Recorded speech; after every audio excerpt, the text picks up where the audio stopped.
ভর্তা কম বেশি সবাই পছন্দ করে, সেটা যে কোনো ধরনের ভর্তা হোক। বিশেষ করে মরিচ ভর্তাটা কিন্তু খুবই প্রিয় সবারই, বাট আমারও মরিচ ভর্তা প্রিয়। মরিচ ভর্তার সাথে আমার মাছের ভর্তা এবং অন্যান্য সবজির ভর্তা, এর আগে আমি অনেক বরবটির ভর্তা কিন্তু করেছি, আপনারা দেখেছেন।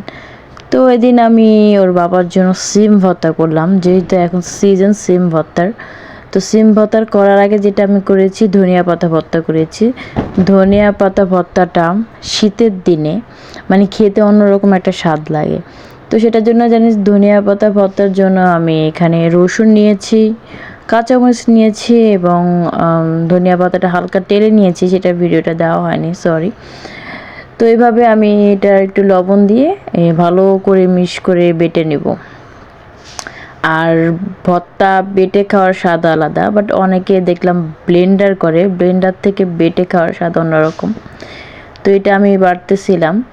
তো এটা বাটানোর পর আমি কিন্তু আবার সিম ভর্তাটাও বানাবো। তো এই যে ভর্তাটা বাড়তে বাড়তে বাড়তে দেখা যায় আমার সেই বরবটির ভর্তার কথা মনে পড়ে গেল। বরবটির ভর্তাটা কিন্তু সেম এরকমই মনে হয়েছিল। জাস্ট চিংড়ি মাছটা আমি একটু ভেজে দেন এই যে সিম আর রসুন যেরকম দিব এরকম করে আমি দিয়েছি। তো এটা একবার বাটার পর আরেকবার দুইটা বাটবো, দুইবার বাটবো। বাটানোর পর কিন্তু আমার ধনিয়া পাতা ভর্তাটা কমপ্লিট হয়ে গেছে। তো ধনিয়া পাতা ভর্তাটা আপনারা যে কোনো ধরনের পিঠা বলেন, যে কোনো ধরনের পিঠা না, চিতই পিঠার সাথে কিন্তু খুব জমে ধনিয়া পাতা ভর্তাটা। তাছাড়া আমি মাঝে মাঝে চাপড়ি বানাই, ওটার সাথে আমি খাই ধনিয়া পাতা ভর্তার। এবং রুটি যখন থাকে, দেখা যায় সকালের নাস্তায় রুটি রয়েছে, রুটিটা বেঁচে গেছে, তো তখন আমি রুটির সাথে কিন্তু এই ভর্তাটা খাই, অনেক মজা লাগে। আপনারা যারা যারা এখনই খাননি এভাবে ট্রাই করতে পারেন খেয়ে। তো আমি সিম ভর্তার জন্য যে এখানে রসুন কাঁচামরিচ এখানে তেলে ভেজে নিয়েছি। তো ভেজে নেওয়ার পর দেন যেটা আমি এখন যে আগে এইটা আর কি আমি মিক্স করে বেটে নেব, সিমটা একটু পরে আর কি বাটবো, যেহেতু কাঁচামরিচটা একটু মিক্স করে না বাটলে হয়তো বা একটু দানা দানা রয়ে যাবে। তো এই কারণে আমি ভালো করে মিক্স করে বাটতেছি। অনেকে শুকনো মরিচ অ্যাড করেন, বাট আমার কাছে ভর্তাতে এই ধরনের বিশেষ করে ভর্তাতে আমার শুকনো মরিচ ভালো লাগে না। আমার কাছে কাঁচামরিচটাই ভালো লাগে, সবসময় পছন্দ করি। আর রসুন ভর্তারও একটা ভিডিও দিয়েছিলাম আমি, রসুন ভর্তাটাও সেম প্রসেসিং। জাস্ট রসুনগুলো আপনি হালকা তেলে শুকনো মরিচ অ্যাড করবেন, সাথে বিলাতি ধনিয়া পাতা বা এমনি নর্মাল দেশি ধনিয়া পাতা দিয়ে আপনি এটা খেতে পারেন, অন্যরকম একটা স্বাদ। তো এই যে বলতে বলতে আমার এই সিমের ভর্তাটাও কমপ্লিট। আমি দুবার মানে বেটেছি, এখন আরেকবার মিক্স করে বাটবো। আর আমার কাছে যে ছোটো পাটাতে বাটতে মানে ইজি লাগে, আমি এটা সবসময় আমি বাটি।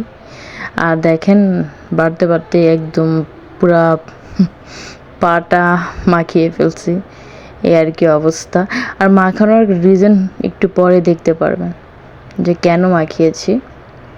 আর হ্যাঁ, কে কে আমার মতো এইভাবে পাটায় ভর্তা মাখিয়ে খান, মানে ভাত মাখিয়ে খান, কমেন্ট করবেন। আমি এখানে অর্ধেক রেখে দিয়েছি এবং এখন ভয়েস দিচ্ছি আর আমার জিভে দিয়ে পানি আসতেছে, মনে হচ্ছে সে আবার খাইয়ে যে এভাবে বাকি যে কি বললাম সেটা দেখিয়ে নেন, আর বললাম না ভয়েস। ভর্তা মাখা ভাত থেকে খান, কমেন্ট করুন।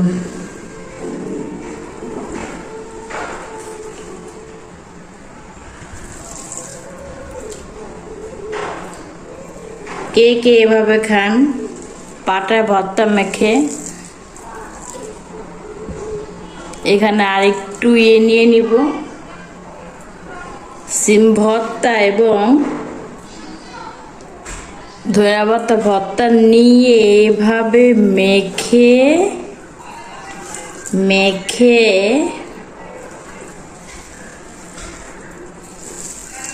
খাবো।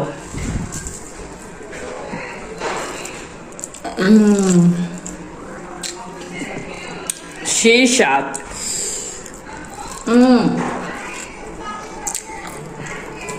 মিত্র, সেই লেভেলের মজা। আমার হাতের অবস্থা দেখছেন?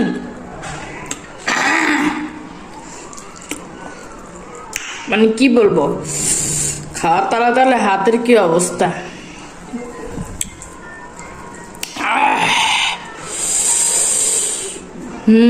আপনারা খান, কে কে খান কমেন্ট করবেন। আল্লাহ হাফেজ।